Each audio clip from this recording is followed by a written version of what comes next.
Shalom saudara-saudaraku yang dikasihi dan diberkati oleh Tuhan kita Yesus Kristus.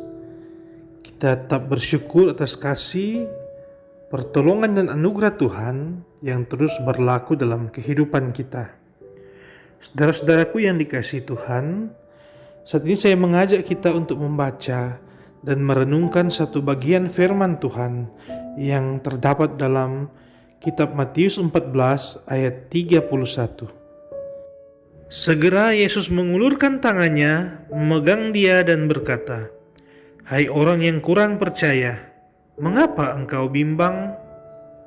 Renungan kita saat ini saya beri judul, Galau adalah tanda iman yang lemah.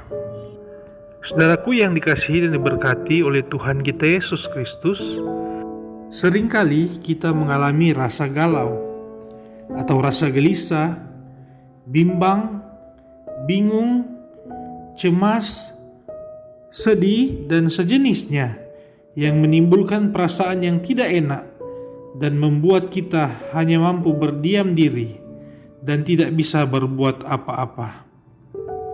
Hal ini pun yang dialami oleh Petrus dan murid-murid Yesus yang lain, yang ketika perahu mereka terombang-ambing oleh gelombang di tengah danau, mereka pun merasa galau, merasa bimbang, cemas, dan takut.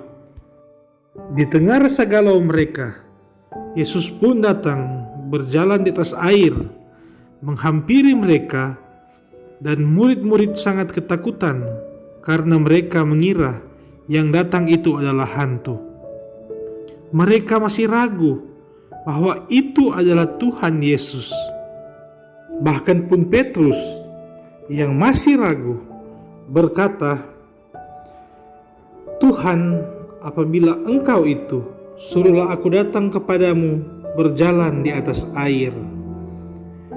Lalu Yesus memanggilnya, dan Petrus pun mengalami peristiwa yang ajaib. Dia berjalan di atas air, dan ketika dia terus berjalan, ternyata di tengah-tengah danau itu, angin mulai membuatnya takut, imannya memudar, dan ia kemudian tenggelam. Seketika itu pun Petrus berteriak minta tolong pada Yesus, dan Yesus kemudian menegurnya. Segera Yesus mengulurkan tangannya, memegang dia dan berkata, "Hai orang yang kurang percaya, mengapa engkau bimbang?" Petrus kemudian diselamatkan, dan mereka menaiki kapal, dan seketika itu pun angin reda.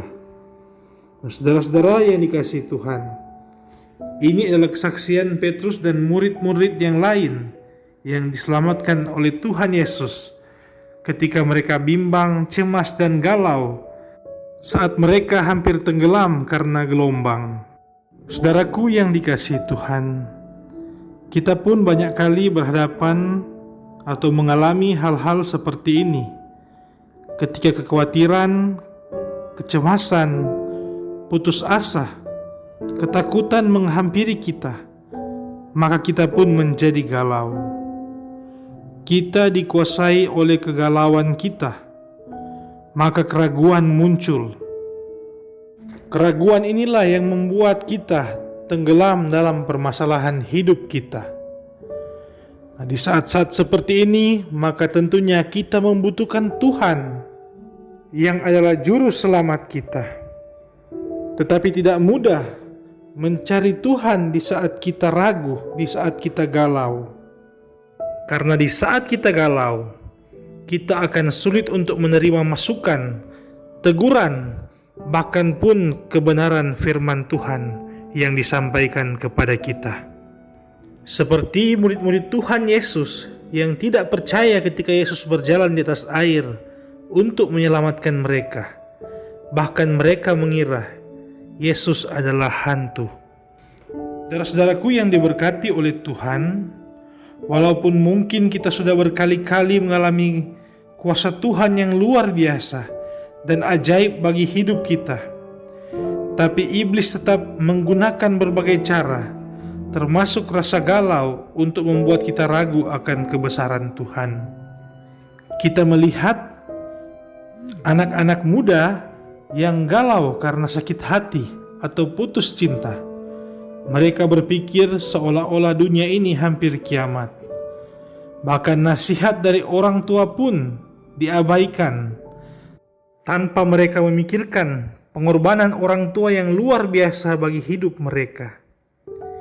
Memang rasa galau dapat menutup akal sehat manusia. Oleh sebab itu, kita sebagai orang beriman, terlebih dahulu kita persiapkan diri kita untuk terhindar dari rasa galau. Isilah hati kita dan pikiran kita dengan janji firman Tuhan, agar ketika kita diperhadapkan dengan masalah dan tantangan, firman Tuhan itulah yang menguatkan kita. Dalam Yesaya 40 ayat 29-31 berkata, Dia memberi kekuatan kepada yang lelah dan menambah semangat kepada yang tiada berdaya. Orang-orang muda menjadi lelah dan lesu, dan teruna-teruna jatuh tersandung. Tetapi orang-orang yang menanti-nantikan Tuhan mendapat kekuatan baru. Mereka seumpama Raja Wali yang naik terbang dengan kekuatan sayapnya. Mereka berlari dan tidak menjadi lesu.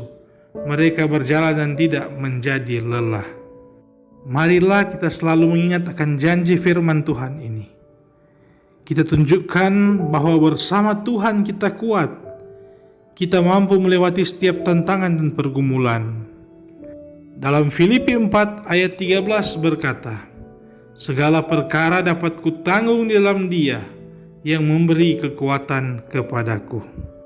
Jadi saudara-saudaraku, ingatlah bahwa iman yang kuat menjadikan kita pribadi yang anti galau.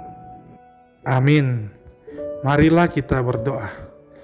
Terima kasih Bapa di sorga, Bapa yang selalu baik dalam kehidupan kami, Bapa yang kami panggil dalam nama Tuhan Yesus Kristus. Terima kasih Tuhan, renungan kami saat ini mengingatkan kami untuk tidak pernah khawatir, tidak pernah takut, tidak pernah cemas, bahkan pun tidak pernah galau dalam kehidupan kami, karena kami memiliki Allah yang dahsyat, Allah yang kuat, Allah yang luar biasa, yang mampu menyelesaikan segala perkara dan permasalahan hidup kami. Karena Engkaulah yang selalu memberikan kami kekuatan dan kemampuan untuk melewati setiap permasalahan hidup kami. Terima kasih Tuhan, berikanlah kami hikmat, kemampuan dalam kami menyelesaikan setiap permasalahan hidup kami, agar supaya setiap pergumulan yang kami lewati, kami dapat memperoleh pelajaran yang berharga di dalamnya, mengingatkan kami untuk lebih dekat lagi dengan Tuhan, selalu mengandalkan Tuhan, dan selalu peka akan suara Tuhan yang mau membentuk, mengajar, dan mengarahkan kami di jalan yang benar. Terima kasih Tuhan Yesus, kami yakin bersamamu kami mampu, bersamamu kami bisa, dan bersamamu kami kuat. Dalam nama Yesus Kristus, Juru Selamat kami yang hidup, kami berdoa dan mengucap syukur kepadamu. Amin. Demikianlah perenungan kita saat ini. Jangan lupa tekan like, komen, dan subscribe. Dan marilah kita share video ini agar supaya dapat memberkati banyak orang. Terima kasih, Tuhan Yesus memberkati kita sekalian.